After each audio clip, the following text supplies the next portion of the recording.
अस्सलाम वालेकुम दोस्तों, उम्मीद करता हूं आप सब खैरियत से होंगे। दोस्तों, आज की इस वीडियो में सऊदी अरब की कुछ ज़रूरी और बड़ी खबरें आप लोग के साथ में शेयर करने वाला हूं, तो वीडियो को पूरा ज़रूर देखें ताकि पूरी जानकारी आप लोगों को मिले। तो आज की इस वीडियो में कई सारी ज़रूरी खबरें हैं, जिनमें से दो अपडेट वो बहुत ही इंपॉर्टेंट अपडेट है। एक अपडेट कंपनी और कफीलों के लिए है, जिसमें उनके लिए कहा गया है कि अगर वो अपने वर्करों के साथ में ऐसा करेंगे तो उनको जेल और जुर्माना हो सकता है। इसके अलावा एक बड़ी ही चौंकाने वाली खबर आई है और ऐसी खबर मैंने पहली बार सुनी है, और आप लोगों ने भी शायद इस तरह की खबर गैर मुल्कियों को लेकर के नहीं सुनी होगी, जिसकी पूरी जानकारी मैं आपको इसी वीडियो में देने वाला हूं। इसके अलावा भी कई सारी जरूरी खबरें हैं, तो वीडियो को आखिर तक जरूर देखें। तो इस वीडियो की सबसे पहली अपडेट वो सऊदी अरब के अंदर गाड़ियों के इंश्योरेंस वाली कंपनियों की तरफ से आई है, जिसमें इन्होंने कहा है कि गाड़ियों के इंश्योरेंस की फीस में 50% तक की वृद्धि, 50% तक का इजाफा कर दिया गया है। लोगों ने इस पर काफी एतराज जताया, जिस पर इंश्योरेंस कंपनी का कहना है कि सऊदी अरब के अंदर हादसे बहुत ज्यादा हो रही हैं, गाड़ियों का एक्सीडेंट बहुत ज्यादा हो रहा है, जिस वजह से इस इंश्योरेंस फीस को बढ़ा दिया गया है। यानी इनके कहने का मतलब यह है कि सऊदी अरब में अभी फिलहाल एक्सीडेंट बहुत ज्यादा हो रहे हैं, जिस वजह से इंश्योरेंस कंपनी को काफी ज्यादा खर्चा उठाना पड़ता है। इस वजह से इंश्योरेंस की फीस में उन्होंने वृद्धि कर दी है, उसे बढ़ा दिया है। इसके अलावा अगली जानकारी वो भी बड़ी ही इंपॉर्टेंट अपडेट है। देखिए, अभी तक ये कहा गया था कि सऊदी अरब के अंदर जो लोग कंपनियों में काम करते हैं, चाहे वो गैर मुल्की हों या सऊदी शहरी हों, वो अपनी कंपनी की निजी जानकारी किसी और के साथ में या अपने सोशल मीडिया पर शेयर नहीं कर सकते। तो इसके बारे में कई बार बताया जा चुका है, लेकिन उसी को लेकर के एक और नई अपडेट आई है, जिसमें कहा गया है कि अगर कोई वर्कर अपनी कंपनी से काम छोड़ चुका है, या वो रिटायर हो चुका है, या उसने अपना कॉन्ट्रैक्ट टर्मिनेट कर दिया है, यानी वो कंपनी से निकल चुका है, उसके बाद भी अगर वो अपनी कंपनी की निजी जानकारी को किसी के साथ शेयर करता है या अपने सोशल मीडिया पर उसके बारे में लोगों को बताता है,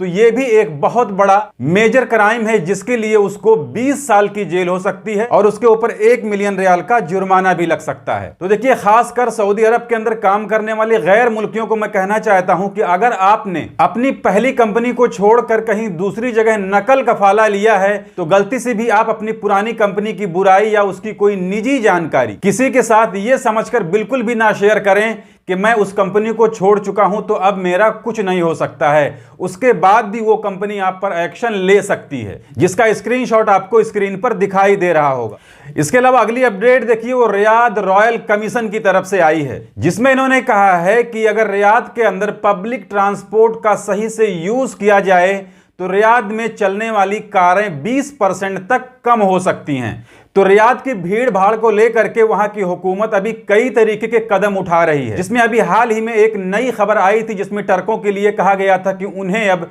रियाद सिटी के अंदर एंट्री करने के लिए पहले परमिट लेना पड़ेगा, जिसके बाद उन्हें एक वक्त दिया जाएगा, उस वक्त पर वो रियाद सिटी के अंदर एंट्री ले सकते हैं। तो इसी तरीके के कई और नियम कानून ये लोग ला रहे हैं, जिससे रियाद के अंदर ट्रैफिक को कम किया जाए। तो इसी को लेकर के रॉयल कमीशन की तरफ से कहा गया है कि रियाद में पब्लिक ट्रांसपोर्ट की वजह से, यानी जो सरकारी ट्रांसपोर्ट गाड़ियां होती हैं, बस वगैरह होते हैं जिससे लोग सफर करते हैं, उसकी वजह से रियाद के अंदर चलने वाली 20% कारों की संख्या कम हो सकती है। इसके अलावा एक अपडेट वो मिनिस्ट्री ऑफ इंटीरियर की तरफ से आई है, यानी वजारत दाखिला की तरफ से, जिसमें इन्होंने बताया है कि हर हफ्ते की तरह पिछले हफ्ते भी 16,196 गैर कानूनी गैर मुल्की लोगों को अरेस्ट किया गया है, जिसमें 9,343 लोग इकामा कानून की खिलाफ वर्जी में पकड़े गए हैं। इसके अलावा 2,816 लोग वो मेहना यानी लेबर कानून की खिलाफ वर्जी में पकड़े गए हैं, यानी उनका मेहना कुछ और था, उनका प्रोफेशन कुछ और था, लेकिन वो दूसरा काम करते हुए पकड़े गए हैं। इसके अलावा 4,047 लोग वो सरहदी कानून की खिलाफ वर्जी करते हुए पकड़े गए हैं। इसी तरह से कुल मिलाकर 28,773 लोगों के खिलाफ में कार्रवाई की जा रही है,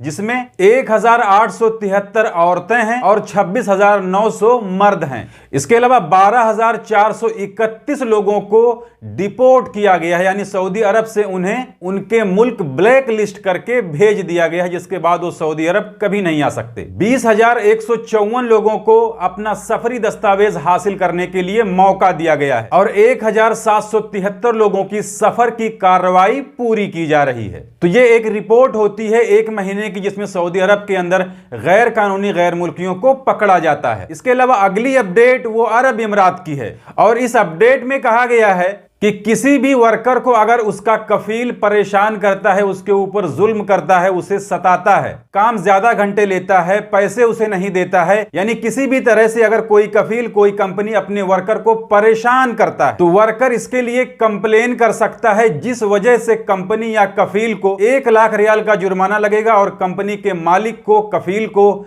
6 महीने की जेल की सजा हो जाएगी। तो खैर ये तो सिर्फ एक कहने वाली बात है, लेकिन अगली अपडेट आप सुनेंगे तो चौंक जाएंगे कि गैर मुल्की लोग ऐसा भी कर सकते हैं। तो देखिए ये अपडेट, ये न्यूज कुवैत की है, लेकिन ये भी हमारे और आपके जैसे अरब मुल्क में काम करने वाले गैर मुल्कियों के बारे में ही आई है, जिसमें कहा गया है कि किसी कंपनी में काम करने वाले 100 गैर मुल्की वर्करों को अपनी सैलरी अपनी कंपनी को वापस कर दें। वजह जानकर आप भी चौंक जाएंगे। इसमें बताया गया है कि ये 100 लोग नकली फिंगर बनाए हुए थे, जिससे ये लोग अटेंडेंस लगाते थे। यानी कंपनियों के अंदर जो एक फिंगरप्रिंट वाली अटेंडेंस वाली मशीन होती है, जब आप अपना ड्यूटी शुरू करते हैं तो जाकर आप अपना अंगूठा, उंगली वगैरह लगाते हैं, और जब आप अपने ड्यूटी से फारिग होते हैं, वहां से निकलते हैं शाम को, उस वक्त भी आपको फिंगरप्रिंट देना पड़ता है, जिसका रिकॉर्ड कंप्यूटर में फीड होता है। फिर उसी हिसाब से आपको महीने में सैलरी दी जाती है कि आप कितने बजे ड्यूटी पर आए और कितने बजे आपने ड्यूटी छोड़ी है। तो इसी तरीके से लगभग 100 वर्करों ने सिलिकॉन की नकली उंगली बनाई हुई थी। सिलिकॉन को आप जानते होंगे, जो कार्डबोर्ड वगैरह या प्लाई वगैरह चिपकाने के काम में आता है, और भी कई तरह का सिलिकॉन आता है, जिससे लगभग 100 वर्करों ने अपना फिंगरप्रिंट तैयार करके उसको अपने साथियों को देकर अपना अटेंडेंस लगवा लिया करते थे कि भाई ये मेरी उंगली लेते जाओ, मेरा अटेंडेंस लगा देना, शाम को आते वक्त भी इस उंगली को उस मशीन पर रख देना ताकि मेरा अटेंडेंस लग जाए और वो आराम से घूमे फिरें, अपने कमरे पर बैठे रहें। तो इसी तरीके से लगभग 100 वर्करों को पकड़ा गया, जिसकी न्यूज आप देख सकते हैं। ये मैं अपनी तरफ से नहीं बता रहा हूं। इसके बाद इनकी कंप्लेन की गई तो कोर्ट की तरफ से इन्हें उस सैलरी को वापस करने के लिए कहा गया है। तो ये थी आज की इस वीडियो में कुछ जरूरी अपडेट, जिसे मैंने आपके साथ में शेयर कर दी। जानकारी अच्छी लगी है तो वीडियो को लाइक कर दीजिए। चैनल को अगर अभी तक आपने सब्सक्राइब नहीं किया है तो चैनल को सब्सक्राइब करके बेल आइकन को प्रेस करके ऑल पे जरूर सिलेक्ट कर लीजिए, ताकि हमारे आने वाली और भी दूसरी नई वीडियोस की नोटिफिकेशन आपको मिले। क्योंकि सऊदी अरब के अंदर काम करने वाले गैर मुल्कियों से जुड़ी जितनी भी जरूरी खबरें होती हैं वो मैं डेली अपने इस चैनल पर लाते रहता हूं। तो आज की इस वीडियो में बस इतना ही। मिलते हैं फिर अगली वीडियो में, तब तक के लिए इजाजत दीजिए। खुदा हाफिज।